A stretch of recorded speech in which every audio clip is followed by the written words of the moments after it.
ახლა კი ბერძენი პლატონ მიტატონიდის ისტორია, რომელიც ქართულ-რუსულ ომში მოხალისედ წავიდა ასობით, გადარჩენილი სიცოცხლე და ღირსების ორდენი საქართველოს პრეზიდენტისგან. ბერძენი მოხალისე ფრონტის ხაზზე საკუთარი რეანიმობილით ჩავიდა. ბრძოლების ეპიცენტრიდან მას ხალხი სამშვიდობოს გამოყავდა. ისაც ფრონტის ხაზზე ნახა პლატონ მიტატონიდმა ქრონიკის ჟურნალისტ რუსუდან ჯიქიას უამბო.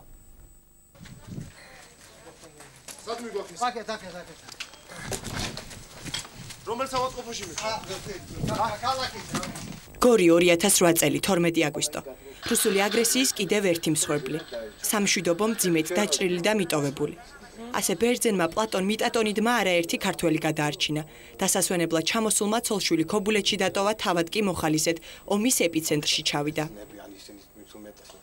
გადაარჩინეს, გადააფრინეს სასწრაფოდ ისრაელში, გაუკეთდა ოპერაცია და თქვენ დაინახეთ ფეხი რა დღეში ქონდა, მაგრამ შეუნარჩუნეს. ერთი წლის შემდეგ დინჯად და ემოციების გარეშე იხსენებს რუსული აგრესიის დღეებს. თუმცა მისი სიდინჯე, მისი იარაღია. ამ თვისებით რუსებიც დაიყოლია და აგრესორების ბლოკ საგუშაგოზე მეგობრისთვის საჭირო საყოფაცხოვრებო ნივთები მშვიდად გადაიტანა. ერთ-ერთი იყო, რომელიც იყო იმ დროს, როცა დავტოვე და დაგარტო სტიკლო, ისე მაგათ ჩავადებინე მანქანაში.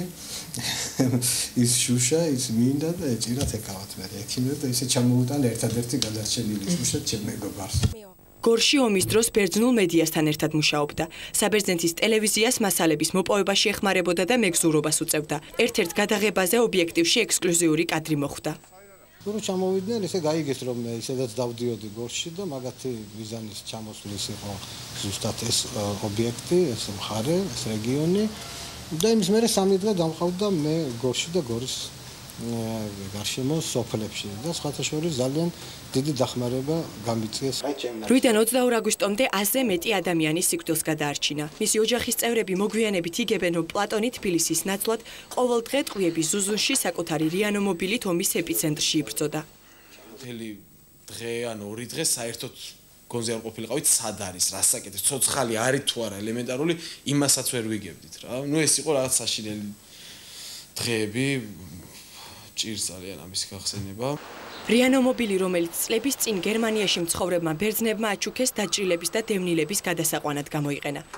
არასდროს უფიქრია, რომ მას საქართველოს გამოიყენებდა და ისიც ასეთ სიტუაციაში. ომის შედეგად რეანიმობილი დაზიანდა, თუმცა მუშა მდგომარეობაშია.